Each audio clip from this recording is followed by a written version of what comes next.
Hello everyone, I'm Nader Dreta, coordinator and academic head of international schools in Egypt.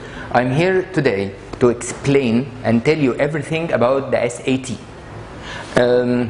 Of course, some of you heard about it and some others do not know anything about it. So today we are going to know everything about it, how the score is calculated, what percentages are needed for joining universities in Egypt and worldwide, and everything about it.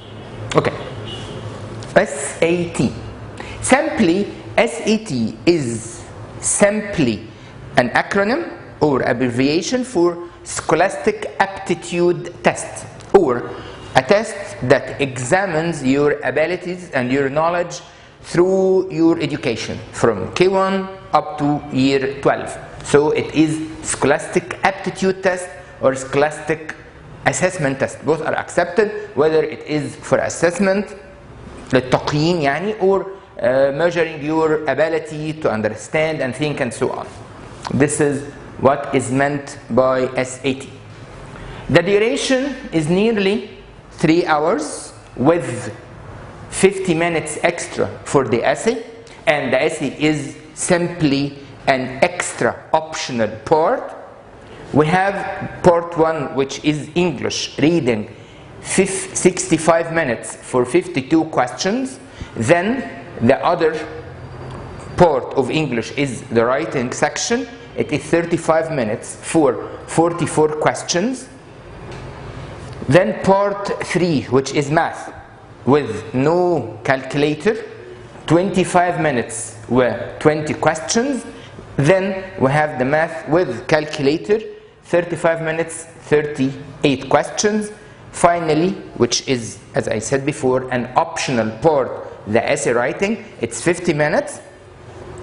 The minimum score is 400 and the maximum score is 1600. The average score is 1600. You need to register at least 4 weeks before the test date. And now, later on, we are going to know when are the days exactly and how can we join or register for the exam. As we said before, it is a test to know or to measure your Scholastic Aptitude Test. That's why it is made by the College Board. College Board is a non-profit organization in the USA which is responsible for enrolling students in university. In the US, you cannot join any university without taking SAT or ACT. Later on, we are going to talk about the ACT. So, this is what we call standardized tests. Other form of standardized test is IELTS, is TOEFL, GMAT, GRE, ACT. All these tests are called the standardized tests, which measure your performance of certain areas of knowledge. Again, it's not an IQ test, it is about English and math only. It is offered 7 times a year: March, May, June, August, October, November, and December. But here in Egypt, we are penalized for cheating and leakage and so on. So we have March, May, June, October, and December for Set 1, November and June for Set 2. So Egypt is somehow penalized, and sometimes the exams are cancelled because of leakages. We are going to talk about this later on. So these are the dates of the exam: on March, on May, June, August, October, November, and December. And usually it is the first Saturday of the month, the first Saturday. Okay, if you'd like to take the exam, you have to register at least 4 weeks before the test date. So if you are going to take the March exam, you have to register, for example, in January. If you are going to take May, you have to register in March, and so on. Now, let's go in detail for each part of the test. The first one is English, and the first part is reading. In reading, we have certain passages, reading passages. They are normally 6 passages, but one of them is paired passage. Paired means 2 passages talking about the same topic. We have one literary passage, a passage taken from literature, art of literature, whether American literature or world literature, no problem. Then we have some document about some global ideas, global thinking, and so on. And then we have science passages and history or philosophical passage. Some passages may contain a supplementary material. By supplementary material, we mean a graph, a table, a pie, a chart, something like this, to let students understand how to read statistics and how to apply these sciences in own English. And then we have the writing section, and the writing section again is passages, but you are going to deal with the conventions of the language, or the rule or the grammar of the language. You have to correct the mistakes found on the passage. Then the math consists of algebra, geometry, statistics and data analysis, and trigonometry. Essay. The essay in the set is optional, which means not all students are required to take it. Okay, shall I take it or not? It is your own decision. Okay, if you are joining a university that requires an essay, you have to take the test with an essay. How do I know? You go to the university website and see, do they require set with essay or without? If they require the set with the essay part, you have to register for the essay part. I think it costs more, $10 or $15 more. That's it. So you have to take the essay or the set with the essay. If your university does not require this, do not take it. Do I need to take the SAT? Yes. Most universities here in Egypt and in other countries require it. You cannot take your high school certificate without it. But still, you can join other universities without the SAT. But these are not first-class universities. Some universities do not require SAT, especially in Europe. They may require the GPA, they may require other tests like TOEFL or IELTS, but in order to be in the safe side, you have to take it. It's much better to take the SAT, or some governments or some states even in the US does not require the SAT, or some other do require the SAT. We have lists on the university sites. They require SAT or ACT or what, or do not require SAT or so. Before registering for SAT or ACT or any other exam, you have to go to the university site, the university you would like to join, the university you'd like to enroll in, and see what are the requirements of this university. We have other exam which is ACT, American College Test. This is also like the SAT. Okay, if you do not like the SAT, you can take ACT. But ACT accepted here in Egypt only in the university, in the American university. No other universities take it. So if you'd like to take the ACT, you have to think of American university only, not here. Okay, so it is the same as the SAT. It consists of English and math and science with a writing section, and you can log on the net and see how it goes on, and you can train on it also. You have to register if you'd like to take the SAT exam, SAT exam. You have to register on College Board website, collegeboard.com, and have your registration, and then you register for exam. It's so easy.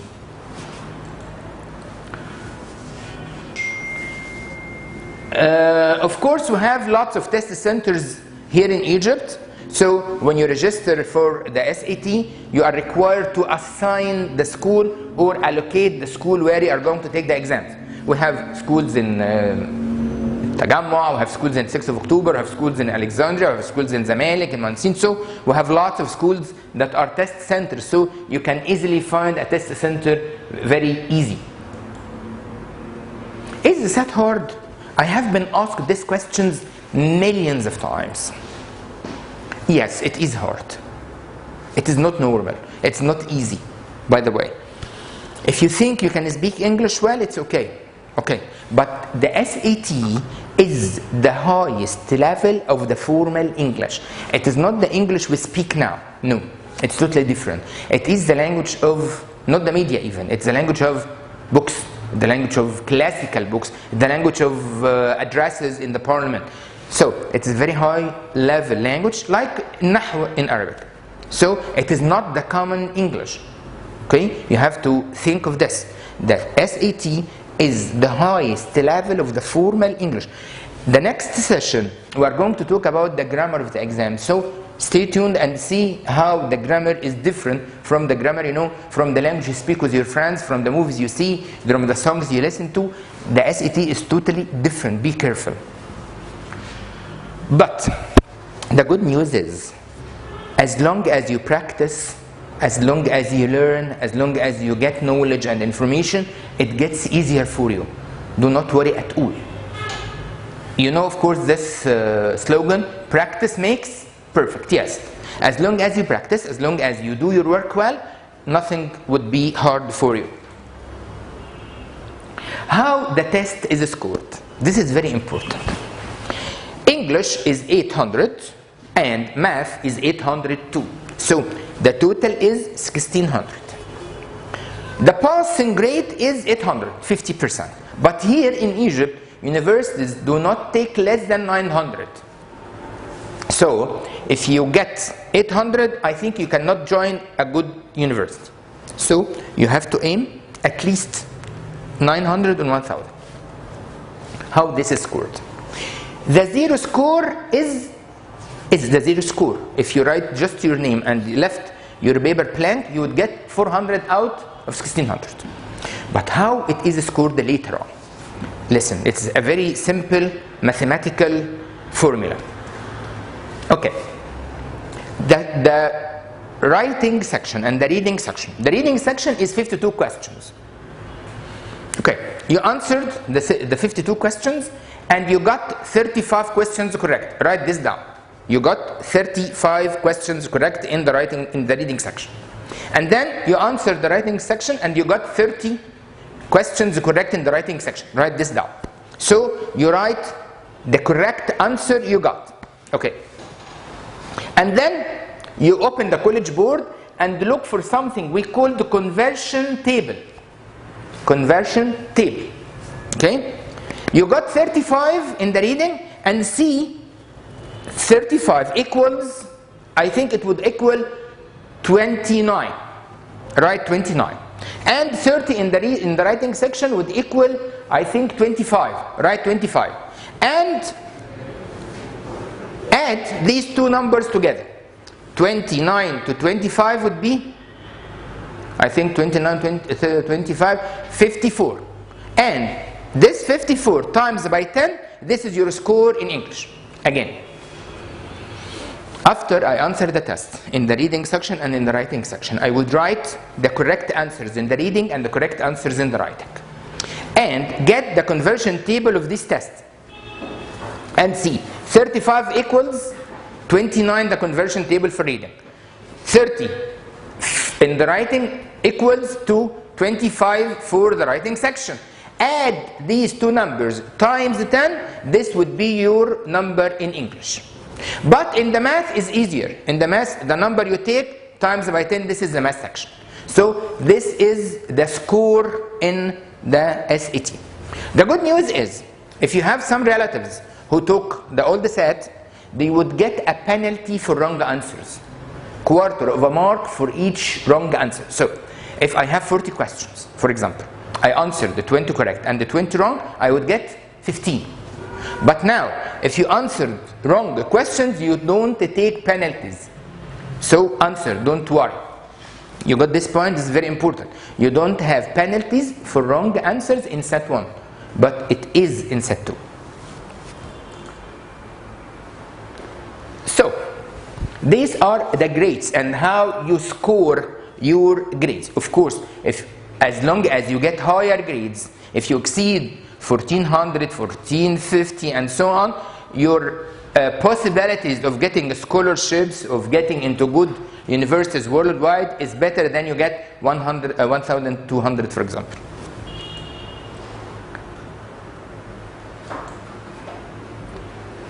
these again are the test dates. If you log into collegeboard.com, you would see exactly the dates in particular. And of course, you know now May and March tests were cancelled due to the circumstances we are now having. So later on they would announce the new schedule.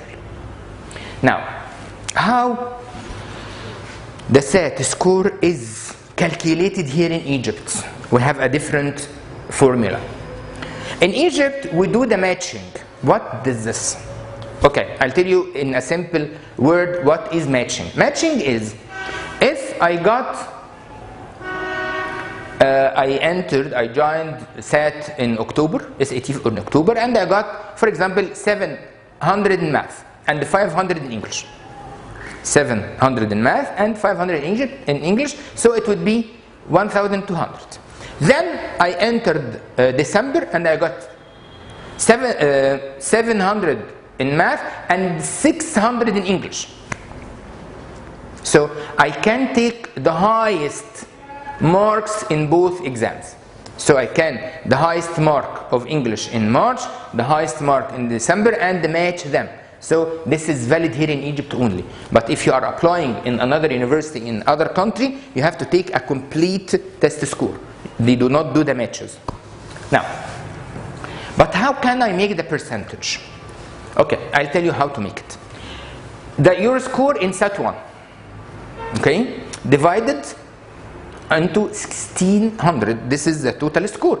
Now, if your score is above 1,090, and then times 69, this is the percentage of the SAT, plus your score in SAT 2, if you take SAT 2, again times 1,600, times 15, this is the score of SAT 2, and plus the 40 of the GPA.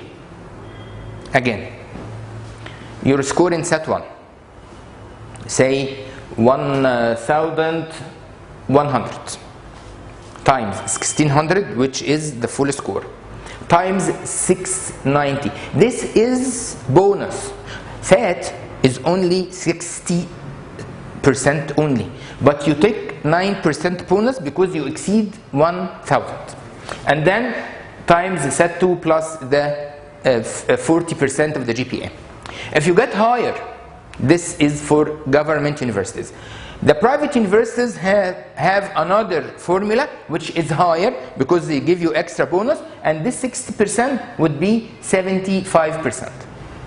But if you take less than 1,090, it would be just 60%, which is the normal percentage. So why this is higher? It is called the bonus. If you got higher than 1,090 for government universities or for private universities, you get bonus of 9% or 15%. Again, this is the other, the same percentage too. If you want to join faculties of engineering, medicine, and these scientific universities, you have to take SAT 2, physics, math, biology, chemistry, and so on. If you'd like to join business, faculty of languages, commerce, and so on, you may not take SAT 2. You do not take SAT 2 if you do not like to join scientific universities. As for this year, we have some unusual circumstances. So the minister decided if you'd like to take your GPA only and put your paper in the GPA, it's okay. If you have a SAT results and you would like to join or present them, it's okay. But if not, you may make a second or another test in university, which is admission test. If you are going to join University of Medicine, you may have a test in biology, chemistry, physics, and I think each university would later on present its admission test, and then we are going to have an idea about it. Thank you very much for joining us. Next session is about simply the grammar of the SAT, which, as I told you, is totally different about the normal grammar or the language we speak in everyday life. Thank you very much. Best wishes. Stay tuned. Thank you.